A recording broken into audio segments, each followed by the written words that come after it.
Lu udah pernah denger om, orang kritik ke Wapres baru dipin buat jadi bulan-bulanan buzzer sama penjilat. Udah lihat gue yang dia ngomong ini kan ke Mas Gibran. Kalau misalkan survei sih kerjaan pemulung pak, ya nggak sih? Dia ngomong kayak gitu nggak sih? Terus dipin sama Mas Gibran, terus diserang sama followersnya. Itu dick move sih menurut gue. Itu yang pernah dilakuin sama Kang Emil juga kan, sampai akhirnya dia dikritik habis-habisan gara-gara jadi kayak apa namanya, kayak serangan ke orang yang coba buat ngekritik anjir. Emang iya, tapi bang dia kan nggak ngekritik, dia cuma bilang pemulung ya. Justru jadi pemimpin kayak gitu men, lu mau dikata-katain tuh harus sabar coy, harus seenggaknya bisa ngasih lihat kalau misal lu tuh dewasa, bisa ngasih lihat kalau misal lu tuh bisa menerima segala macam omongan biar lu bisa tetap dicontoh sama orang. Kalau pada akhirnya lu nanti make kekuasaan lu buat justru ngebully, makin bahaya itu. Makanya berat banget jadi pemimpin coy, berat banget. Kayak semua yang lu tampilkan, semua yang lu lakuin itu pasti dilihat sama orang, pasti dicontoh. Dan bahaya kalau misalnya udah mulai nge-abuse power. Lu kebayang nggak kalau misalnya orang yang komen itu tiba-tiba diserang sama followers-followersnya, terus dia ngerasa depresi, dia dipecat dari kerjaan, terus habis itu dia dijauhin sama orang, terus habis itu dia ketemu sama tetangga yang kebetulan followersnya juga, sampai dikucilin di society gitu ya, terus habis itu dia akhirnya bunuh diri. Kepikiran sampai situ nggak?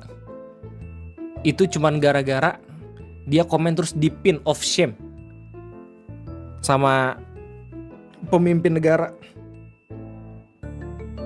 Kasus anjir itu sumpah bakal merembet kemana-mana men. Meskipun emang terlihat Mas Gibran gak salah gitu ya karena dibilang pemulung, cuman itu bakal kemana-mana pada akhirnya, karena dia menggunakan kekuasaannya untuk menyerang orang tertentu. Tolong bedain ya, lu dipin sama youtuber gitu sama lu dipin sama pejabat negara. Pejabat negara tuh kalau misal udah nandain lu, berarti bahaya anjing. Lu udah kayak pengen di Petrus men, sebegitu serem ya. Dan zaman sekarang tuh Petrusnya bukan ngebuat orang meninggal anjir, bukan, ngebuat orang bener-bener mati karakternya di media sosial. Dan itu lebih bahaya lagi, lu nanti gak bisa ngapa-ngapain, lu hidup juga bakal dikucilin kemana-mana. Itu lebih mengerikan dibanding lu mati. Kalau misal lu mati dibunuh sama Petrus nih ya, lu sebenarnya bisa jadi gerakan perlawanan kalau misalnya udah main nyawa gitu ya.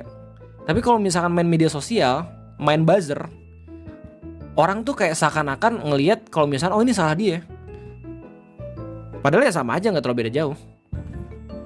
Petrusnya orang-orang yang buat kebijakan sekarang yang gitu, ngerahin buzzer buat nyerang lu sampai lu mati karakternya. Bisa-bisa orang jadi makanya gila loh. Maksudnya buzzer-buzzer sama orang-orang yang biasa dibayar buat bikin opini ngejelek-jelekin orang lain mah kebal hukum. Giliran orang yang bukan buzzer nyerang sedikit langsung dibully anjir, langsung dikerahin satu komando. Adil gak tuh? Kagak lah, gila loh. Makanya gue bilang tuh orang-orang harus udah mulai berserikat anjir. Jangan sampai lu suaranya kalah dari buzzer men. Bahaya itu, bahaya banget. Apalagi buzzer-buzzer yang masih pro sama Israel tuh, masih gak percaya gue sampai sekarang masih ada yang coba buat menormalisasikan hubungan antara Indonesia dan Israel. Orang-orang yang coba buat pro sama hal-hal kayak gituan, pada akhirnya kalau misalnya negara kita dijajah gitu ya, mereka gak akan ikut ngebantuin negara kita merdeka anjing. Mereka bakal ngejilat pantat orang yang ngejajah kita biar seenggaknya hidup dia enak. Kayak gitu.